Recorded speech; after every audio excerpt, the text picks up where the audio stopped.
Hi there. How are you? It's a pleasant Saturday evening, right? And it's been a while since I made my last video, and I was reading some article today about transformational leadership and how it's one of the most sought after styles of leadership in a crisis. As I read further, I realized as to how powerful that can be, and that re-emphasized my faith into the kind of leadership that needs to be exhibited in times of crisis. It need not be always a corporate job, it need not be always a situation where a leader is going for a huge movement. It could be even something that is targeted at sales. Transformations happen in a major way in times of crisis.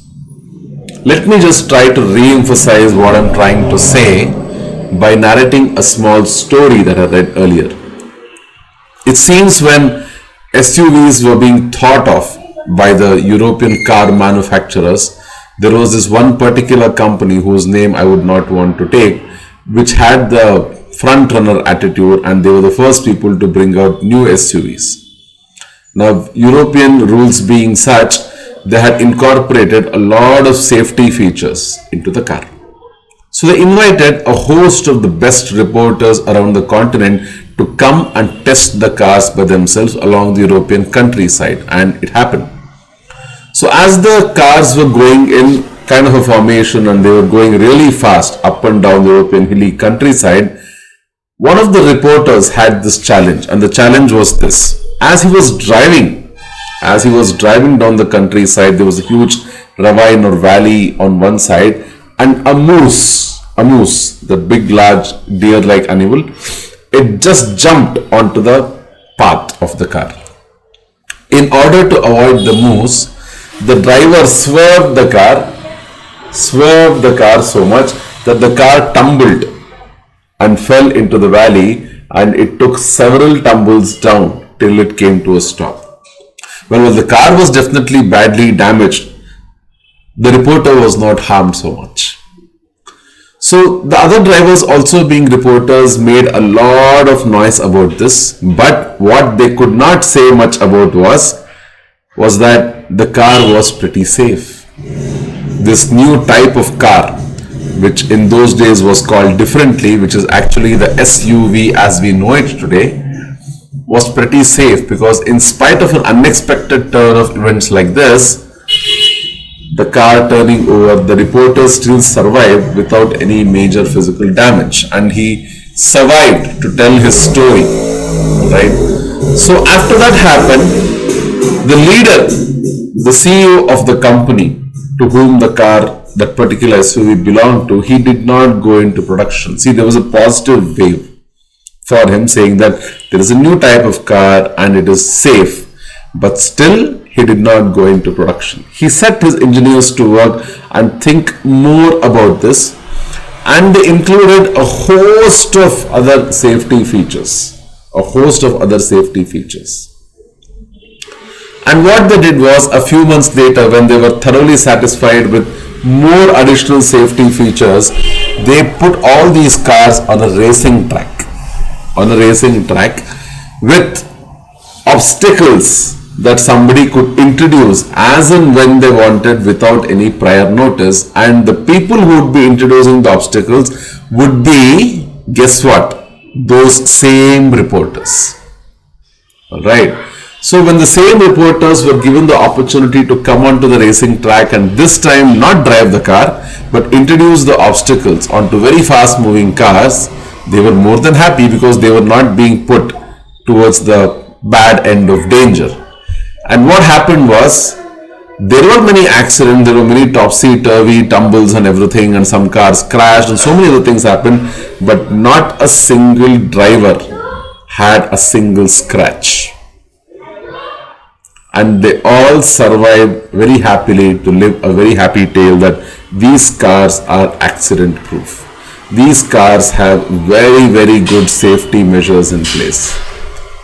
Think of the drive, think of the free publicity that this car must have got from those reporters who had two incidents, both proving very effectively that this car was very good for the market.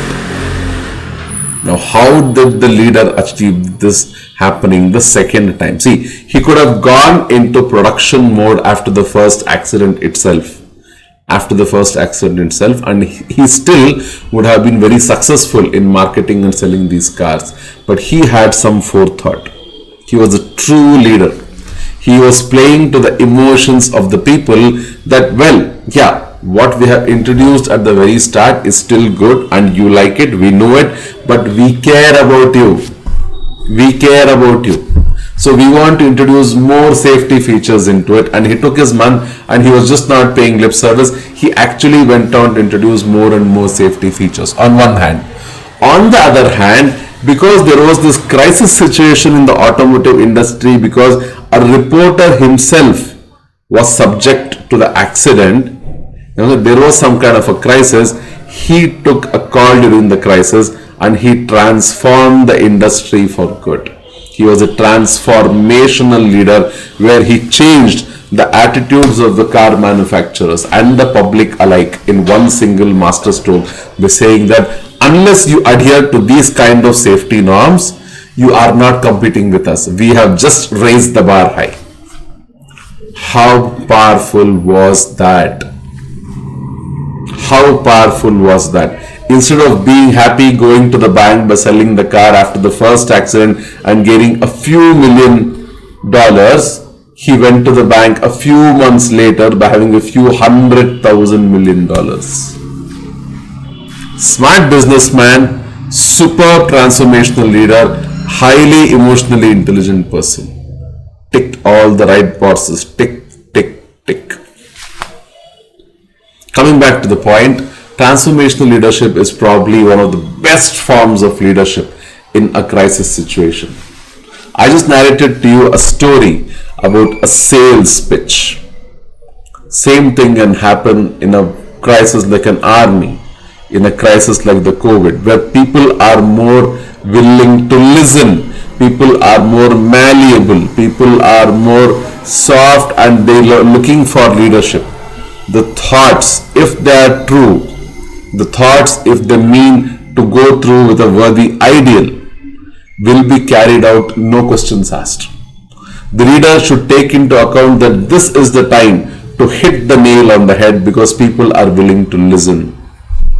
But of course, leaders should not take advantage. People are not fools. I'm not trying to say that people should be taken advantage of or people should be taken for a ride. I'm just trying to say that if there is any hard task that needs to be carried out, some hard reforms that need to be carried out, but the crisis has actually come in the way of this timeline, that actually the crisis has been a boon. The leaders should make use of the crisis to make sure that they push forward with these reforms and they will not bear the brunt of the public at that time. I am not talking about a political system. This can even happen in small companies, big organizations, you name it. Crisis times are the times when you can push through reforms that is by and large good, but which usually has some resistance, which is seldom welcomed. Right? So that was my take about transformational leadership and how it's very useful during times of crisis. For more on such kind of knowledge tidbits that I keep giving out, please join our exclusive group on Facebook called EQ in Leadership. All right, and I want to see you over there, and I want to invest in your growth. All right, so I want to see you over there, and I hope to see you very soon joining my group.